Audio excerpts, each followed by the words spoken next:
आज बात करते हैं मानवता के भविष्य के रिपोर्ट कार्ड की। एक ऐसा रिपोर्ट कार्ड जिससे हम सस्टेनेबल डेवलपमेंट गोल्स यानी एसडीजीज के नाम से जानते हैं। देखिए, ये सिर्फ कोई योजना नहीं है, बल्कि एक ऐसा वादा है जो हम सभी के भविष्य से जुड़ा हुआ है। तो सवाल ये उठता है कि क्या पूरी दुनिया को एक रिपोर्ट कार्ड देना मुमकिन है? क्या हम ये माप सकते हैं कि हम सब मिलकर एक बेहतर भविष्य बनाने में कितने कामयाब हो रहे हैं? जवाब है हाँ, और यही जवाब हमें सस्टेनेबल डेवलपमेंट गोल्स की दुनिया में ले जाता है। तो चलिए इस ब्लूप्रिंट को जरा और करीब से समझते हैं। ये समझना बहुत जरूरी है कि एसडीजीज सिर्फ कुछ अच्छे विचार नहीं हैं, बल्कि ये एक ठोस एक्शन प्लान है। एक ऐसा रास्ता जो हमें दिखाता है कि एक बेहतर और इंसाफ वाली दुनिया कैसे बनाई जा सकती है। तो आखिर ये एसडीजीज हैं क्या? असल में ये 17 बड़े लक्ष्य हैं जिन्हें 2015 में दुनिया के सभी देशों ने मिलकर अपनाया था, और इन सबका एक ही बड़ा सपना है 2030 तक एक ऐसी दुनिया बनाना जहां कोई गरीब ना हो, हमारा प्लैनेट, हमारी धरती सुरक्षित हो और हर इंसान को शांति और सम्मान के साथ जीने का मौका मिले। अच्छा, ये आइडिया कोई अचानक से नहीं आया।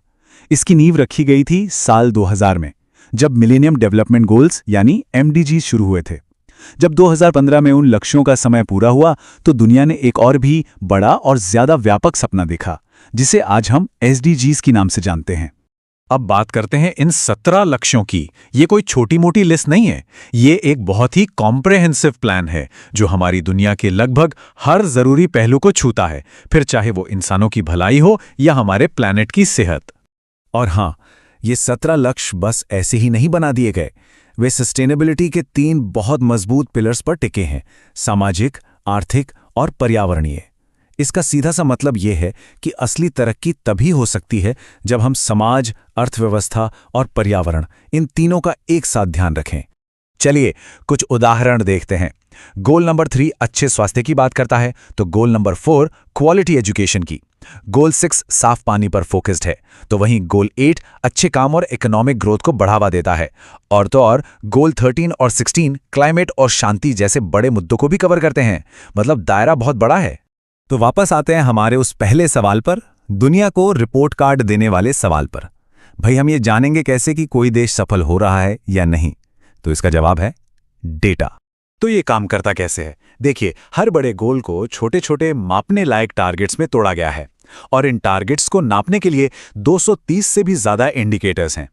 ये बिल्कुल वैसा ही है जैसे एग्जाम में हर सवाल के लिए नंबर तय होते हैं। इससे ये पक्का हो जाता है कि हर देश की जवाबदेही तय हो सके। इसे एक उदाहरण से समझते हैं। मान लीजिए एक गोल है सस्ती और साफ सुथरी एनर्जी। अब इसे मापेंगे कैसे?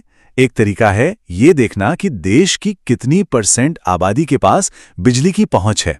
इस तरह एक बड़े आइडिया को एक ठोस मापने लायक नंबर में बदल दिया जाता है।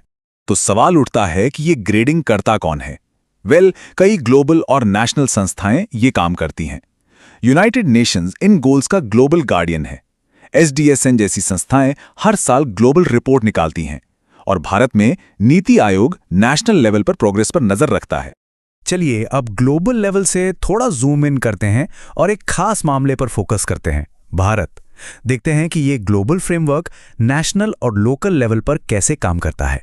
भारत में ये काम नीति आयोग करता है, जो हर साल एसडीजी इंडिया इंडेक्स जारी करता है। ये एक तरह से राज्यों का रिपोर्ट कार्ड है जो ये दिखाता है कि कौन सा राज्य इन लक्ष्यों पर कितना अच्छा काम कर रहा है। जैसे कि हम देख सकते हैं, केरल लगातार टॉप पर बना हुआ है। इससे होता क्या है? राज्यों के बीच बेहतर करने की एक हेल्दी कंपटीशन पैदा होती है। लेकिन ये सिर्फ रैंकिंग की बात नहीं है। सरकार की योजनाएं सीधे इन लक्ष्यों को हासिल करने में मदद करती हैं। सबसे अच्छा उदाहरण है स्वच्छ भारत मिशन। इसका सीधा फोकस टॉयलेट्स बनाने और साफ सफाई पर था, जो सीधे एसडीजी 6 यानी साफ पानी और सैनिटेशन में मदद करता है। इस तरह एक नेशनल प्रोग्राम एक ग्लोबल गोल को पूरा करता है। चलिए अब वापस ग्लोबल तस्वीर की तरफ लौटते हैं और देखते हैं कि 2030 की इस दौड़ में दुनिया के बाकी देश आखिर कहां खड़े हैं। ग्लोबल एसडीजी इंडेक्स हमें एक वर्ल्ड वाइड पिक्चर देता है। फिनलैंड और स्वीडन जैसे देश लगातार टॉप पर रहते हैं। भारत मिड रेंज में एक बहुत अहम खिलाड़ी हैं। वहीं साउथ सूडान जैसे देश, जहां संघर्ष चल रहा है, वो काफी पीछे हैं। इससे ये साफ पता चलता है कि दुनिया में तरक्की को लेकर कितना बड़ा फासला है। और हाँ, भारत के लिए एक बहुत ही पॉजिटिव अपडेट है। हाल ही में जो इंडेक्स जारी हुआ है उसमें भारत ने 99वां स्थान हासिल किया है और पहली बार दुनिया के टॉप 100 देशों में अपनी जगह बनाई है। ये वाकई एक बहुत अच्छा संकेत है। तो कुल मिलाकर हम सब कहाँ खड़े हैं? क्या है फाइनल वर्डिक्ट? चलिए, ग्लोबल प्रोग्रेस की मौजूदा हालत और हमारे सामने जो चुनौतियां हैं उन पर एक नज़र डालते हैं। देखिए, सच्चाई ये है कि कोविड-19 महामारी और दुनिया भर में आर्थिक चुनौतियों ने हमारी रफ्तार को धीमा किया है, लेकिन उम्मीद की किरण भी है। नई ग्रीन टेक्नोलॉजी, डिजिटल क्रांति और सस्ती रिन्यूएबल एनर्जी जैसी चीजें हमें तेजी से आगे बढ़ने में मदद कर रही हैं। आखिर में दांव पर बहुत कुछ लगा है। हमारे सामने दो रास्ते हैं। एक रास्ता है समावेशी विकास और पर्यावरण के संतुलन का, और दूसरा रास्ता है गहरी होती असमानता और एक बड़े इकोलॉजिकल संकट का। एसडीजीज की कामयाबी ही ये तय करेगी कि मानवता कौन सा रास्ता चुनती है।